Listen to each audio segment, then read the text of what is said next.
لبیک لبیک لبیک یا رسول اللہ لبیک لبیک لبیک یا رسول اللہ. بسم اللہ الرحمن الرحیم.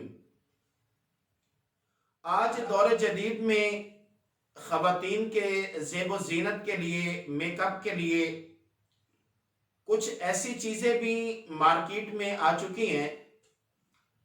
کہ جن کی وجہ سے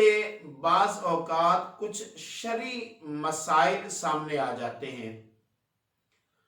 جیسے اکثر خواتین لپسٹک یوز کرتی ہیں،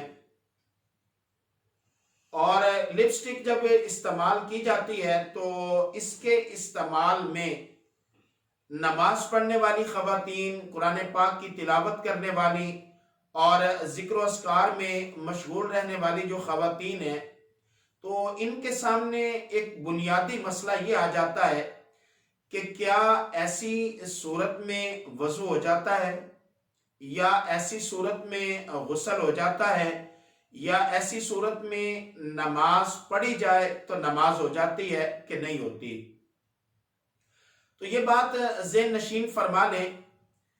کہ بذات خود لپسٹک جو ہے وہ اس کا استعمال کرنا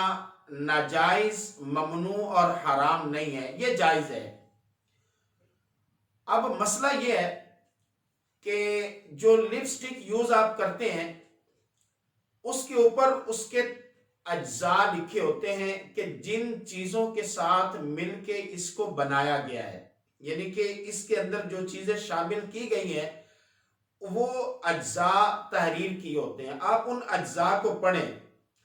اگر ان اجزاء میں کوئی ایسی چیز ہو کہ جو حرام ہے تو ظاہری بات ہے پھر اس کا استعمال کرنا ناجائز اور حرام ہے،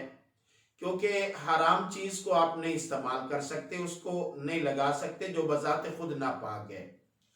اگر اس میں ایسی کسی چیز کی آمیزش نہیں ہے، اس میں ایسی کوئی چیز شامل نہیں ہے کہ جس کا استعمال کرنا بحیثیت مسلم اور مسلمان کے طور پہ آپ کے لیے ناجائز نہیں ہے، حرام نہیں ہے، اور جو ناپاک نہیں کرتا، تو پھر اس کے استعمال میں کسی بھی قسم کا کوئی مذائقہ اور اس کے استعمال میں کسی بھی قسم کا کوئی شرعی مسئلہ نہیں ہے. ایک تو یہ مسئلہ ہو گیا. اب دوسرا مسئلہ یہ ہے کہ جب لپسٹک لگائی جاتی ہے، یہ تو اگر عام جو ہم تیل استعمال کرتے ہیں، آئل استعمال کرتے ہیں، اگر اس کے اندر بھی کوئی ناپاک چیز شامل کر دی جائے تو ظاہری بات ہے کہ اس کا استعمال بھی ٹھیک نہیں ہے. تو اگر لپسٹک کے جو اجزاء ترکیبی اس کے اوپر لکھے ہوتے ہیں اس کا مطالعہ کیا جائے، اس کو پڑھا جائے، اگر اس میں کوئی چیز حرام شامل ہے تو پھر اس کا استعمال کرنا جائز نہیں ہے. اگر اس میں کوئی حرام اور ناپاک چیز شامل نہیں ہے تو پھر اس کے استعمال میں کسی بھی قسم کا کوئی مذائقہ نہیں ہے. دوسرا مسئلہ یہ ہے کہ اگر لپسٹک جو ہے وہ ہونٹوں کے اوپر لگائی جاتی ہے اور وہ ایک تہ کی طرح جم جاتی ہے، جیسے پیٹ جو ہے وہ پیٹ ہوتا ہے وہ انسان کے جسم کے اوپر جم جاتا ہے، اور جس کی وجہ سے پانی جو ہے وہ جسم کو گیلا نہیں کرتا، تر نہیں کرتا، یا جسم تک نہیں پہنچتا، بلکہ اس چیز کے اوپر پانی لگتا ہے اور نیچے سے جسم جو ہے وہ خشک رہ جاتا ہے. تو ایسی صورت میں اس لپسٹک کا ہٹانا لازمی اور ضروری ہے کہ اگر وہ آپ کے وضو میں اور آپ کے غسل میں رکاوٹ ہے، اور پانی، کیونکہ وضو میں شرط یہ ہے کہ پانی انسان کے بدن کو تر کرے، یعنی کہ انسان کے جسم تک پہنچے. ایسا نہیں ہے کہ یہ آپ نے جو ہے وہ ایک لباس پہنا ہوا ہے یا آپ نے اپنے دستانے پہنے ہوئے ہیں تو آپ ان کے اوپر ایسے کر کے جو ہے وہ ہاتھ گیلا کر کے پھیر دیں اور آپ کا وضو ہو جائے گا، تو ایسے وضو نہیں ہوگا. جس طرح اس چیز کو اتارنا ضروری ہے کہ جو آپ کے جسم اور پانی کے درمیان رکاوٹ ہے، تو اسی طرح یہ جو آپ نے لپسٹک یوز کی ہے جس کی ایک تہ بن گئی ہے اور وہ تہ آپ کے جسم تک پانی پہنچنے میں رکاوٹ ہے، تو اس کو ہٹانا لازمی ہے۔ اور اگر وہ ایسی صورت نہیں ہے کہ جیسے عام طور پہ